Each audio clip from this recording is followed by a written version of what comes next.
Halo teman-teman semua, saya dari kelompok 4 akan menampilkan materi tentang failure analysis report on ESMA 2 flow line spool. Pertama, saya akan mengenalkan anggota kelompok saya. 1. Gede Juvial Jumaniana Jaya dengan akhiran NIM 047.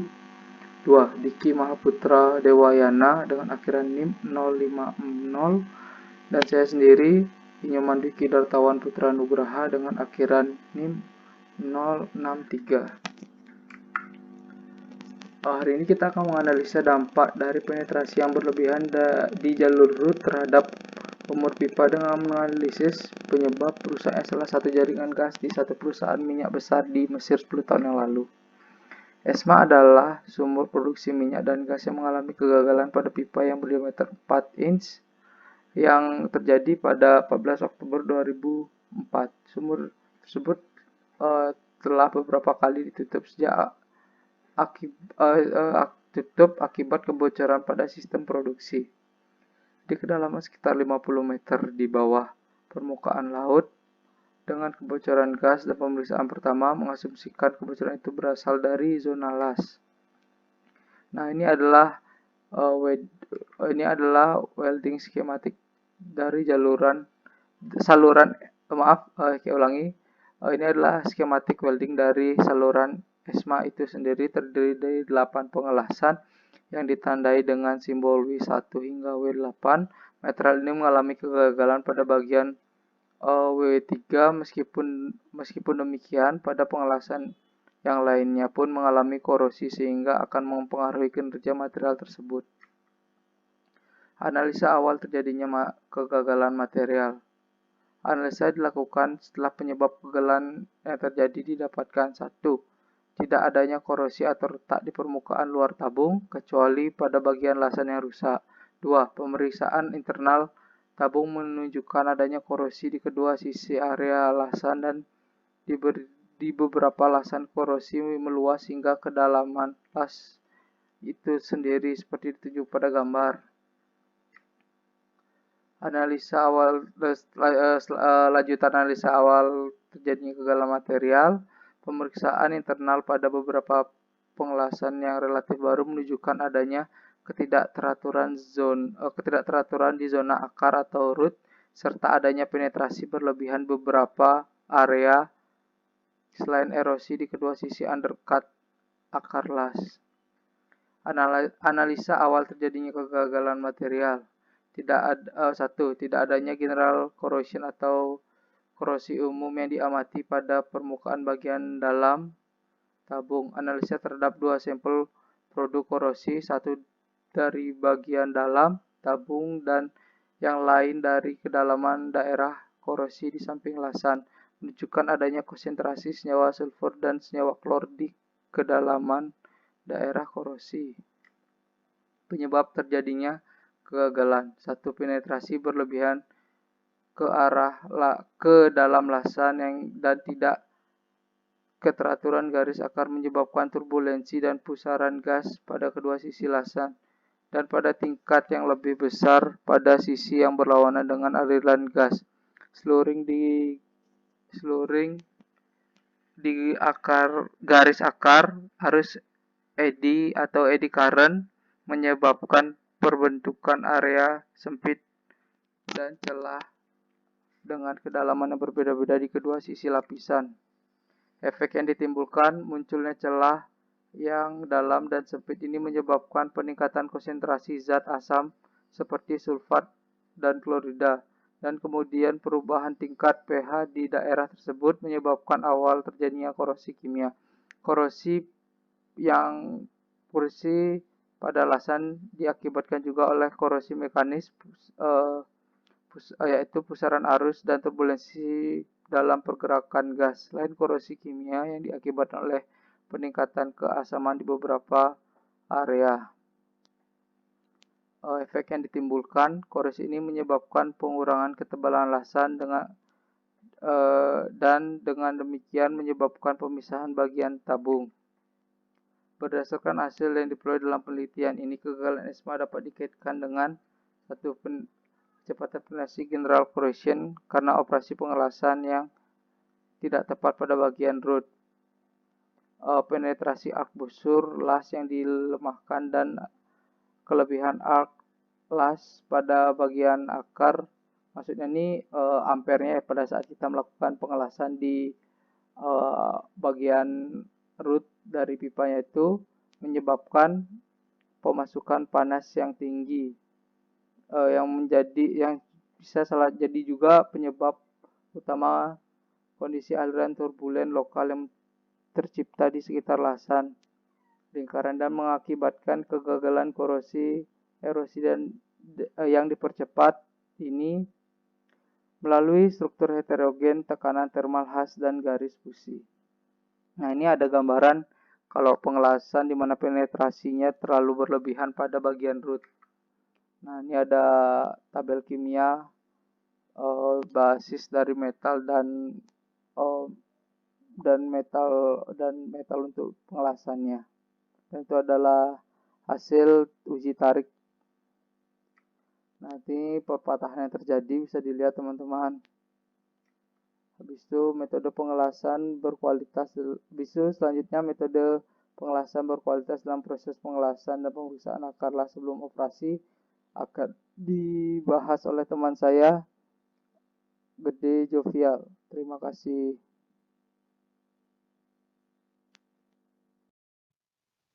Baik, Saudara Dwiki, terima kasih sudah meluangkan waktunya untuk saya. Saya langsung saja melanjutkan materi mengenai arc welding atau SMAW. Atau bisa juga disebut dengan pengelasan busur. Pengelasan ini paling baik digunakan pada logam berat dengan ukuran 4 mm ke atas dan digunakan untuk memperbaiki alat berat, pemasangan baja, dan pengelasan pipa, serta juga industri manufaktur dan konstruksi. Untuk mekanisme pengelasan ini terdiri dari welding mesin AC atau DC yang dimana akan dihubungkan dengan kawat maupun kabel elektroda. Kemudian selanjutnya dihubungkan ke elektroda holder atau pemegangnya, kemudian diapit ke elektroda tersebut. Dan selanjutnya ada metal inert gas atau MIG, atau bisa juga disebut dengan gemau. Pada pengelasan MIG bekerja dengan baik dengan berbagai batuan seperti baja tahan karat, aluminium, perunggu silikon, magnesium, tembaga, dan nikel. Ini digunakan dalam perbaikan otomotif, konstruksi, pipa ledeng, robotika, fabrikasi, dan perbaikan maritim. Untuk pengelasan ini menggunakan gas yang dihubungkan ke power supply. Dari power supply tersebut dapat diatur ketegangannya untuk menaikkan suhu atau menurunkan suhu dari las tersebut. Kemudian ada tungsten inert gas atau TIG welding atau juga dengan TAW. TIG menghasilkan las berkualitas tinggi dan bebas percikan dari berbagai batuan yang bisa sangat tipis. Namun, ini membutuhkan operator yang sangat terampil dan gas pelindung eksternal dan tidak bekerja pada bahan yang berkarat atau kotor.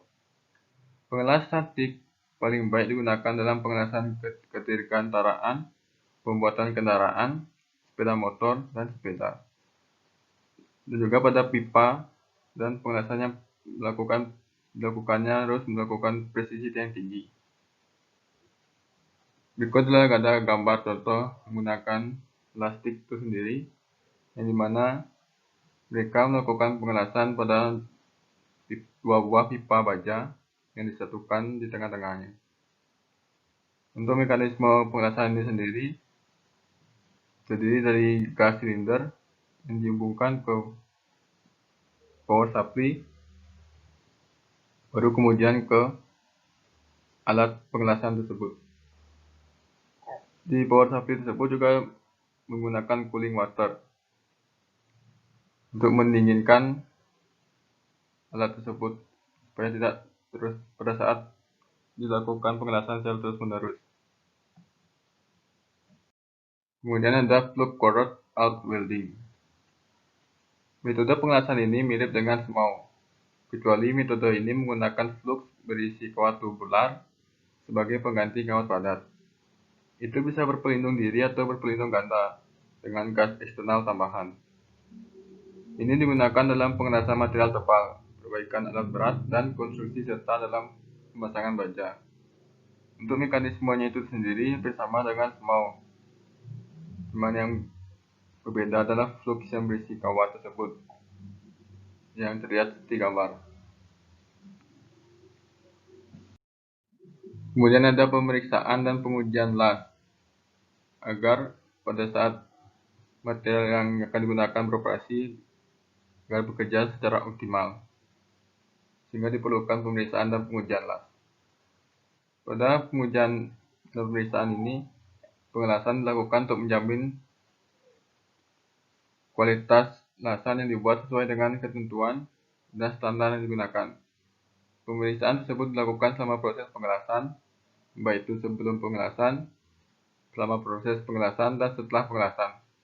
Pemeriksaan yang dilakukan sebelum pengelasan diantaranya: yang pertama, pemeriksaan pada kesiapan peralatan las, seperti pada sumber listrik, aksesoris yang diperlukan, alat bantu pengelasan, dan lainnya. Kemudian yang kedua, memastikan penggunaan elektroda atau logam pengisi yang akan digunakan sudah sesuai dengan spesifikasi yang tercantum pada WPS, termasuk memastikan kesesuaian gas lubung yang akan digunakan pada proses pengelasan apabila akan melakukan pengelasan menggunakan proses yang mengharuskan penggunaan gas lubung. Kemudian selanjutnya melakukan persiapan desain pengelasan atau sudut bevel, root opening, atau root fix. Kemudian ada kebersihan atau kehalusan permukaan benda bekerja. Kemudian welding fitup. Langkah selanjutnya adalah memastikan persiapan untuk pengkondisian lasan, seperti pemanasan mula, pemanasan akhir, dan pelakuan panas setelah las yang akan dilakukan. Kemudian ada pemeriksaan pada persiapan juru las yang akan melakukan proses pengelasan. Pemeriksaan ini termasuk pada status kualifikasi, kemampuan, dan pengalaman juru las.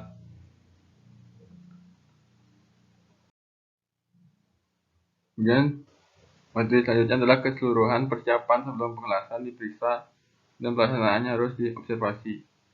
Nah, selama proses pengelasan, pemeriksaan yang harus dilakukan yaitu kesesuaian penerapan proses pengelasan terhadap variabel WPS seperti pelakuan panas, parameter las, arus dengan kecepatan pengelasan, dan tahapan jalur las, serta posisi pengelasan tersebut pada saat melakukan proses pengelasan. Kemudian yang kedua dilakukan observasi pada tiap lapisan jalur las untuk melihat tampilan hasil lasan dan memeriksa kemungkinan muncul distorsi pada lasan. Kemudian untuk pemeriksaan pada akhir hasil pengelasan yang paling dasar dilakukan adalah dengan pemeriksaan visual atau VT. Pemeriksaan visual dilakukan dengan mengobservasi hasil tampilan dan bentuk lasan. Pemeriksaan tersebut diantaranya pada bentuk manik las, bentuk dan kedalaman penetrasi las, cacat yang mungkin terbentuk, dan kesempurnaan fusi.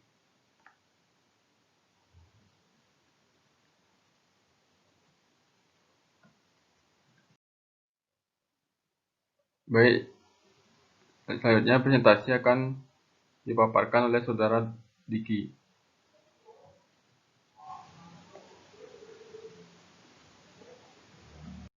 Ya, terima kasih Saudara Jovial. Di sini saya akan melanjutkan presentasi dari Saudara Jovial, yaitu pengujian hasil pengelasan.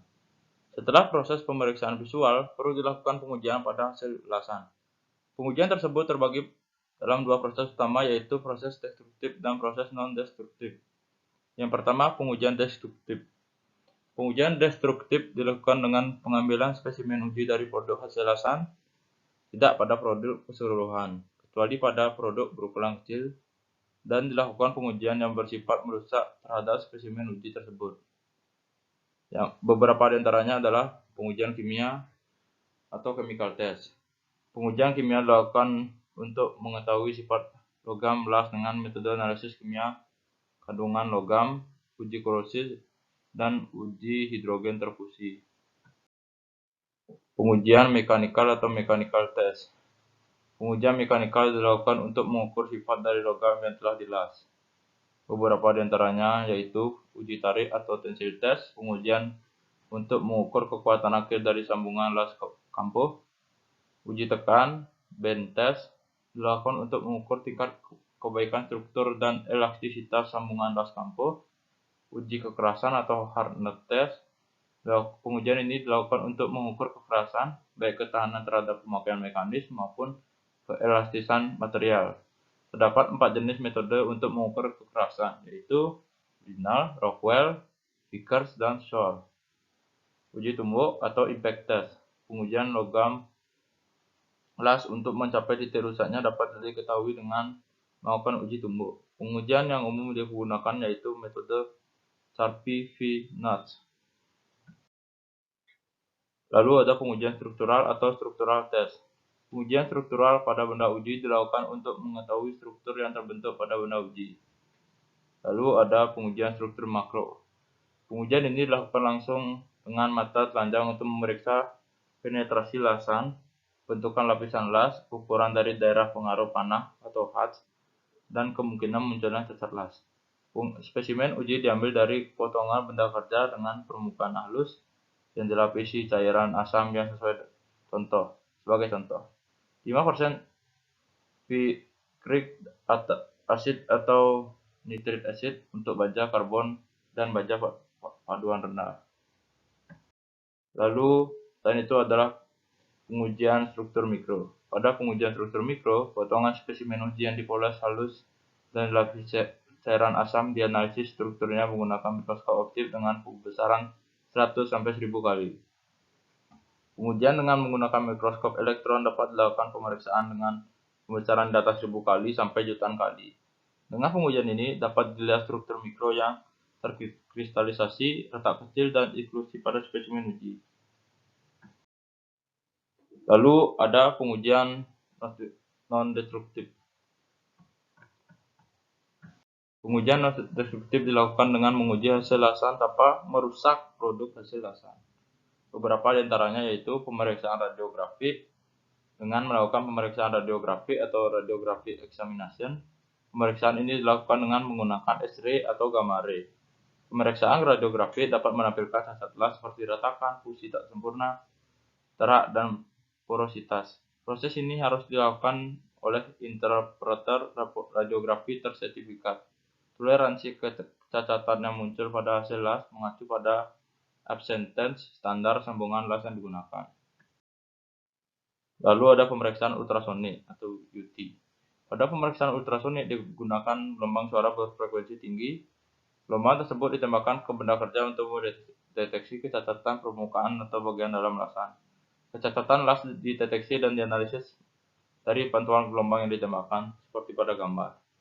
Pada gambar, sisi-sisi dari bagian di las ditempeli elektromagnet yang sudah diisi kumparan, lalu diberi gelombang ultrasonik melalui arus listrik dan dicek, dianalisis pantauan gelombang yang ditembakkan.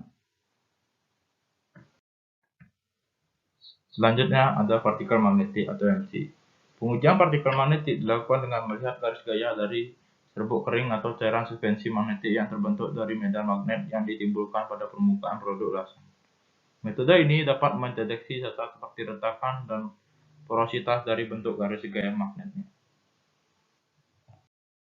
Lalu ada cairan penetran atau VT. Pengujian ini dilakukan dengan menggunakan cairan berpendar atau cairan merah untuk memvisualisasikan kecacatan seperti retakan atau celah yang terbuka pada area lasan. Apabila terdapat cacat, cairan akan meresap ke dalam celah. Cairan pengembang digunakan pada permukaan yang telah diberi cairan penguji. Pada posisi di mana cairan meresap, cairan tersebut akan muncul ke permukaan. Proses pengujian ini dapat dilakukan segera setelah proses pengelasan dilakukan karena tidak mengganggu pada struktur lasan. Bisa dilihat pada gambar uji cairan penetran. Yang pertama, permukaan dibuat bersih, lalu diberi cairan uji, lalu pengerataan dan pembersihan cairan pada permukaan, dan yang terakhir diberi pengembang agar indikator cacat yang terjadi dapat dilihat. Sekian presentasi dari kelompok kami. Saya sebagai perwakilan kelompok mengucapkan terima kasih.